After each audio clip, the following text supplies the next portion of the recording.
Good morning, everyone. Welcome to Sports Shorts Daily. Ronnie Rants alongside Tommy Chrysan. TK joining us at his home away from home. Tremonti's meat and seafood over there on Jefferson Highway, just past Parkview Baptist, right off Airline. I am in an undisclosed location presented by the Louisiana Sports Hall of Fame. Check out the Louisiana Sports Hall of Fame, lasportshall.com. New 2025 class coming September 11th, a week from now. Of course, we're presented by LeBear's Casino. LeBear's Casino, our title sponsor for everything in the world of sports shorts. A lot to get to today. LSU 18, 19, depending on which poll, which is where Tommy had the Tigers. So they've fallen outside of that top 12 for now, 18th, 19th in the country. I'll have to get Tommy to tell us where USC is. I'm curious about that. Notre Dame's gotten a lot of love. They're in the top 10 in all the polls. They're the hot topic after the big win over in Texas A&M over the weekend. Georgia was the top team in the land and looked like it against Clemson. NFL football starts on Thursday. Tomorrow night, Chiefs, the Ravens get underway. They are the first game of the year, Thursday night football. Friday, a little Brazil football. Packers taking on the Eagles. A lot of controversy around that. We'll get to it. Saints are a 4-point favorite at home against the Panthers. I don't think you're going to hear us say that a whole lot this year, that the Saints are a 4-point favorite. If the season goes the way we all think it will. Scotty Scheffler wins over the weekend. He's the FedEx Cup winner, which he deserved to be. Tommy's going to tell you how much he made. I'm going to tell you how much the caddy made, which is really the story. But Scotty Scheffler just finished one of the most magical seasons ever. I mean, it was a Tiger Woods type year. And the amount of money he made is just mind-blowing. The passing of a legend. If you are a college baseball fan, then you've heard of the name Wayne Graham. Well, if not, we'll tell you who he is. He passed away at the age of 88. Paul Skeens just continues to roll on, gets win number 9, ERA just a tick over 2 on a losing team. Paul Skeens is 9-2. That's all you need to know what kind of great year he's having. The high school football season is underway. We'll tell you about the Thursday and Friday games of the week to watch locally on TV.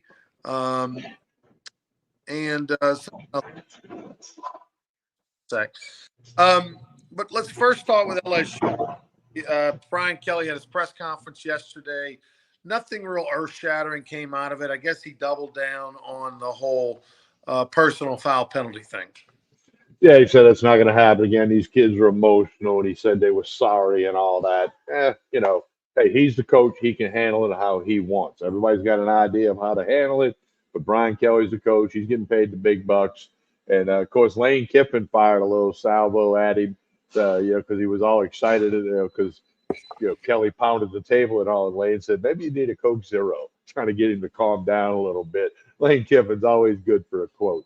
He has taken over the Spurrier thing of he's good for a quote, and he's not afraid to say whatever he's thinking. But nothing earth-shattering out of the press conference. They're going to run the football, and they're going to be able to run it against Nichols. Come on. They're going to be able to run it. They're going to rush for 225 yards, and everybody's going to think the run game's fixed, okay? Well, that remains to be seen. But, the old saying, Roddy, the most improvement comes between week 1 and 2. Everybody says that. Been saying that for a long, long time. I first heard Jerry DiNardo say that. That's how long he's been saying it.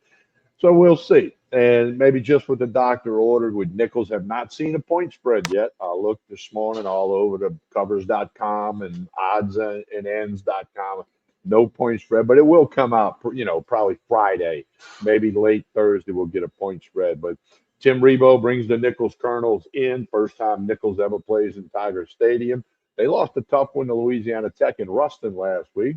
Nichols has won the Southland the last couple of years in football and baseball, for that matter. But, yeah, they're going to have a good team, but it's going to be named that school. Somewhere LSU's going to have somewhere north of 40, and Nichols might get 10 points. That's what I see. Now, I was dead wrong last week, so, take it for what it's worth. But and then he had to backtrack. After the game, you could take his comments as throwing Nussmeier under the bus because he said the other quarterback outplayed Nussmeier. We walked that back yesterday.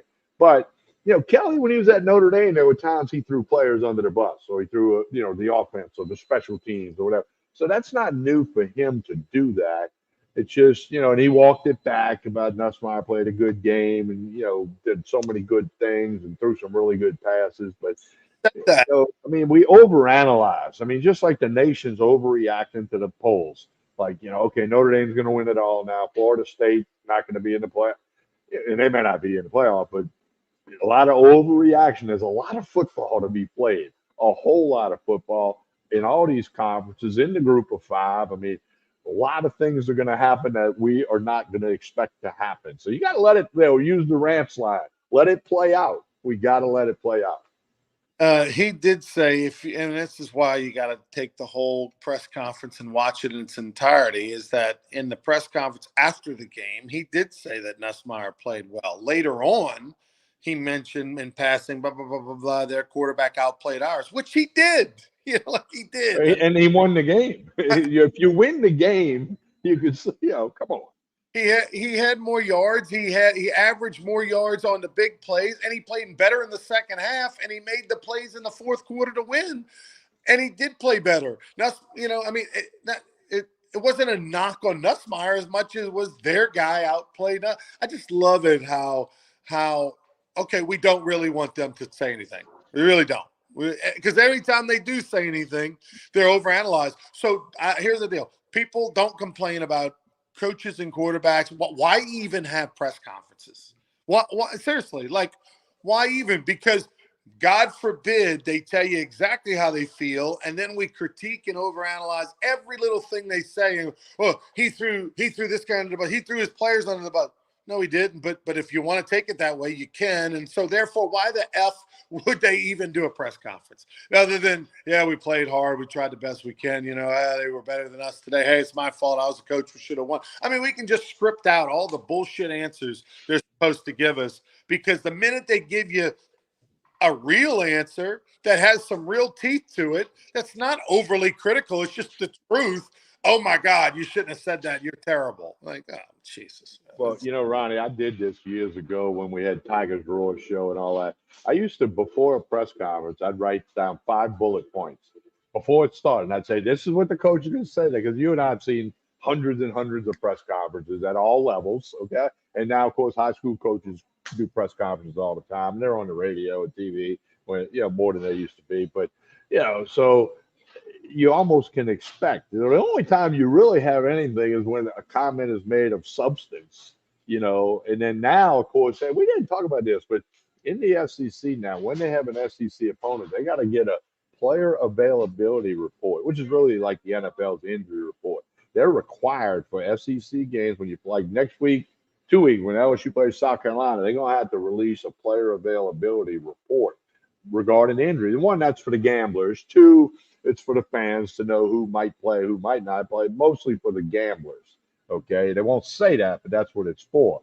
So anyway, so all that's coming. And again, it's kind of it is what it is. And hopefully the majority of the fans understand that, unless a coach makes some, okay, we are, if the coach would have came out yesterday, we are benching Nussmeier, we're going with Ricky Collins. Now that's something of substance. Of course, he didn't say that, and he's not going to say that. But everything else he said is just coach speak, in my opinion, for being somebody that's old and has seen hundreds on top of hundreds of press conferences. All right, we move on to the NFL. We'll have a lot on Friday. We'll know what the LSU Nichols line is. I suspect 42 would be the number. Maybe higher. Chiefs and Ravens get the NFL underway. Obviously, Travis Kelce, Patrick Mahomes, they're going to move the meter with the ratings. Chiefs have won 2 Super Bowls in a row, going for 3, which has never been done. That a team has won 3 Super Bowls in a row. Is this the year it happens? I don't know. Well, and the Super Bowl's in New Orleans, so we may get an up close look at it. Clyde Edwards-Helaire, by the way, on the non-football injury list. He won't play the first 4 games for the Chiefs, which means you won't see him tomorrow night. But Andy Reid and the Chiefs, their record speaks for itself. As the old coach Denny Green says, you are what your record says you are. Where they're going for a third straight Super Bowl, and they'll open at home against a very good Ravens team with Lamar Jackson and a lot of other good players. So it should be a good lid lifter. You know what's that? About 7, 8, 9 years ago, the NFL started with a Super Bowl champion at home on a Thursday night standalone game. There's no other games on. Opens the season, kind of the kickoff of the season, and all that stuff. So a lot of people are going to watch tomorrow night. And the Kelsey Taylor Swift thing, all that rumors that they broke up have been denied. I mean, it's just people don't have a lot to do, Ronnie. I mean, you're a busy guy. I'm a busy guy. I don't care about Travis Kelsey and Taylor Swift at all. Well, I know the NFL does because Yeah, well, interest was through the roof and jersey sales for Kelsey and all that. By the way, he and his brother just signed $100 million podcast deal. So tell well. me Swift doesn't help move the meter. By the way, you remember Patrick Surtain, the kid from New Orleans, the people in the back. His son, Patrick Surtain II, just got a $98 million contract from the Broncos. He's the highest paid defensive back in the history of the NFL. Mm. Clyde Edwards-Helaire missing the first 4 games of the claims suffering PTSD from the shooting that took place before his final season at LSU. If you remember, he and a friend, teammate, went to the northern part of Baton Rouge to go buy a video game console and some equipment off of an online purchase. Didn't know the seller, met them, and basically, was making the transaction and got robbed. They attempted robbery, and Clyde Edwards-Helaire, who's legally carrying a weapon in his vehicle, shot and killed the perpetrator in basically hand-to-hand combat. I mean, talk about being in a vehicle and turning around and firing in the back seat and killing someone. And I always thought that's going to be a documentary one day. We're going to find out the True Hollywood story and the behind the scenes of it all and the details. And I always thought unbelievable how he basically put that to the side and went on about his life, and had this fantastic, finish to his career and won the national championship and all that. Well, it's reared its ugly head later on in life, manifested itself in ways that we don't really know. And he's had some struggles and is getting some help right now. I wonder, Tommy, for a guy like Clyde, and it's not that he's had a long career, I mean, but he's been in the league 5 years or so.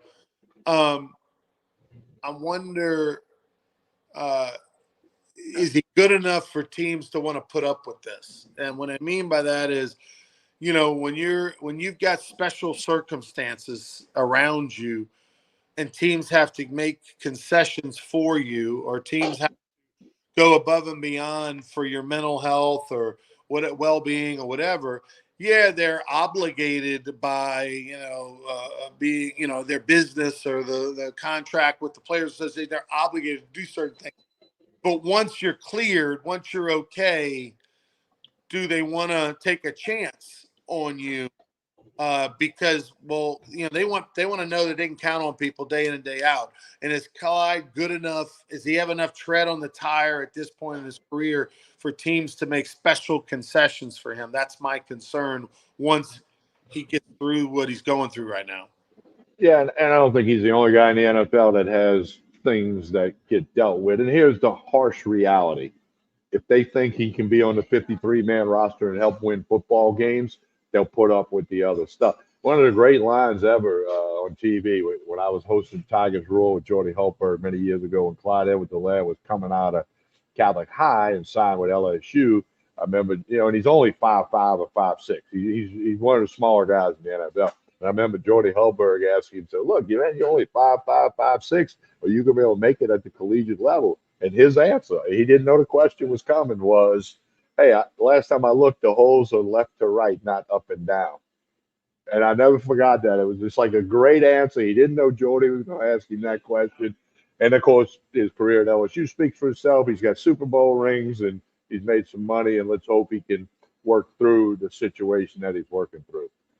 We know he's a class act and a really good human being and a heck of a football player. And definitely Tiger Nation and Catholic High Bear Nation are pulling for him. All right, Friday is going to be the Packers versus Eagles, and first ever game in Brazil. But this game has been marred by controversy for months and months and months. Why? Well, the crime rate in Sao Paulo, Brazil, where the game's going to be played, is extremely high. The NFL players have been told, the Eagles and Packers have been told by the NFL, do not leave your hotel room because it's dangerous. I'm sure NFL teams, some players, when they get into a city, they check it out a little bit, especially if they've never been there before. They don't want them to do that. Defensive back Darius Slay for the Eagles did a podcast and said, I told my family, do not come to Brazil to watch me play. It's too dangerous. I'm holed up in the hotel. We can't go get lunch. We can't go get dinner. We can't go sightsee. Now he has walked that back a little bit, saying he's looking forward to playing in Brazil, and they got a lot of great football fans. I don't know how he knows that. But anyway, and I don't know. The NFL is trying to do the international thing, and they're going to make money off it. They're going to sell jerseys and hats and stuff in Brazil for the Eagles, the Packers, and other teams. They're trying to increase the brand. We always talk about the LSU brand. The NFL on a larger scale is doing the same thing. But when you got to tell the players to stay in your hotel room, I don't know. I don't know if it's such a good idea to go down. And let's hope there's not some horrible story that surfaces, you know, surrounding this game. So the colors of both teams, the That's main a gang color down there. Yeah, is green, all yeah. right? Packers and the Eagles. And one of the big gangs, street gangs, one of the most, big, the worst gang is their colors are green. And so it's like back in the day in LA, Bloods and Crips, that kind of thing. If the wrong colors go in the wrong neighborhood, it can cause a problem. Or if the rival gangs see you wearing the wrong colors, it can cause a problem. To the point where the NFL and the local, they've run billboards and done things PR wise for months to try to soften the whole green thing, which is just ridiculous that they're having to even do that. Trying to make it, well, green. Hey, green is good, and I mean, what is going on? Like, what if you've got to be concerned about the colors of the teams in the NFL playing in your city, and you've got to give an order to the players to not leave the hotel for their own safety? Why the heck is the NFL even taking that chance, doing that? That's absurd. That's absurd. And the Players Association should absolutely have a say in this. I agree. Who came up with this idea? So many years ago, this idea came up, and why wasn't due diligence done to check out everything, to find out what is going on down there, and why are we going there? Now, here's a comment from James. Brazil just banned X or Twitter. It's illegal in their country, so you can't make any posts on X about this NFL game in any way. It's banned in that country, and whatever. That's a topic for another show. That's not Sports Shorts Daily, but anyway. So I mean, it makes you wonder, like, okay, who really said, yeah, that's a good idea. Let's do this, and again, let's hope there's not some horrible story that surfaces surrounding this game Friday, before the game, after the game. Something happens to an NFL personnel person, or a Packer or an Eagle, or I don't know if any American Well, fans of these two teams are traveling there or not. there's fans of traveling there, sure. I mean, look, I mean, I had friends go to Sao Paulo in Rio. I mean, like, dangerous, dangerous, dangerous. I mean, look, you haven't been to downtown LA, you haven't been to downtown Houston. It's all about where you go, what parts of town, all that kind of stuff. I mean, like New Orleans. I mean, my God, So certain cities and whatnot have reputations, but um, But see, I don't think the NFL tells the teams that go to New Orleans stay in your hotel. And we know there's bad parts in New Orleans. There's bad parts in every city. We know that. I think it's a little bit of all of that. Um, I'm going to touch on two quick topics real here, and then I'll let Tommy kind of finish up. Paul Skeens, unbelievable. We're going to continue to talk about him. 9 wins. He had a shutout through 5 innings last night. His ERA is 2.13 or 1.4, which is unbelievable. Scotty Scheffler, not only did he win $64 million this year instead of $64 million man, but his caddy would be top, I think they said top 30 on the money list if the caddy was a golfer. I mean, Well, his caddy's Ted Scott from Lafayette, Louisiana. Ryan, I think you know Chuck Kegley, who may be watching this show right now.